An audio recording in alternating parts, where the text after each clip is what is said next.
Hi everyone, another minute from here in London. I just did a podcast with my friend Freddie Gray over at the Spectator's office for his Americano podcast, and we talked about the decline of Britain and its industrial base, and I thought where better to do a short video about Britain and its future than here in Trafalgar Square. There's Lord Nelson, of course, behind me on his pedestal, who of course won the Battle of Trafalgar in 1805. If you don't know me, before I go on and talk about industrial decline in Britain, if you don't know me, my name is Robert Bryce.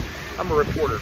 I write about energy and power. I've been writing about energy and power for more than 30 years. I give you the numbers and the facts, not the spin about energy and power.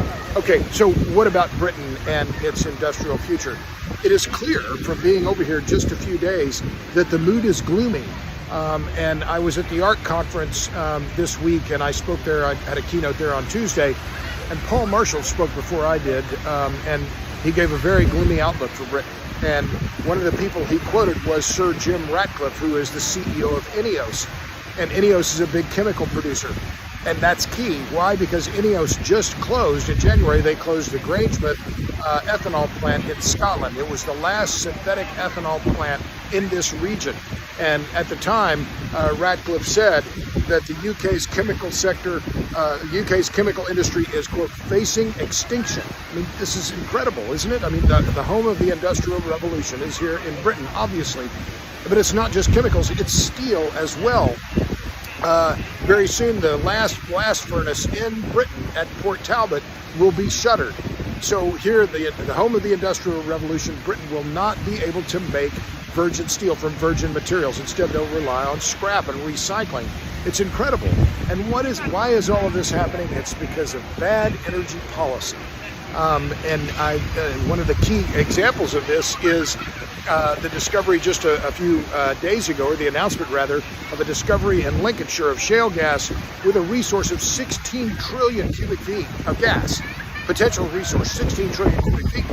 If you exploit all that, it would be enough gas for Britain to be self-sufficient for 6 or 7 years. But there's still a fracking ban in place, so that gas may never be produced. And that matters, and I talked about it with Liz Truss. I met her the other day. I was fortunate to meet her. She's the former prime minister. I said, what's going on here? And she said, it's this policy here on climate change, even among the Tories, who are in theory conservatives, who are thinking that they're going to change their trajectory of global climate and CO2 emissions by energy policy here in Britain. It's a fool's errand. And what are the keys? It's the price of natural gas. I just looked these prices up today. The Henry Hub marker, that's the trading hub in the U.S., $4.34 per million BTU. Meanwhile, the TTF trading hub, which determines or is the marker for European gas, today $14.59 per million BTUs.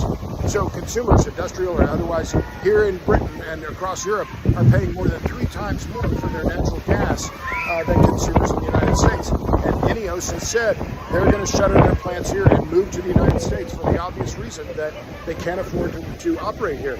The energy is simply too expensive. So I'll finish with this quote by my friend John Constable, who's an energy writer. He's now at the University of Austin, actually, in Austin, Texas. A few years ago, I interviewed him, and he said the reality is that Britain will soon be a theme park of its own cultural past. And the cultural past here in London is obviously very rich. There's the National Gallery, but it's also clear from being here just a few days that Britain does not have an industrial future. It has a very bright and interesting cultural past, but unless or until it reforms its energy policy, it doesn't have an industrial or bright industrial future, and therefore its economic future is likely to be very grim. All right, I'll stop there. You know I'm on Substack, robertbryce.substack.com. Thanks a lot. See ya.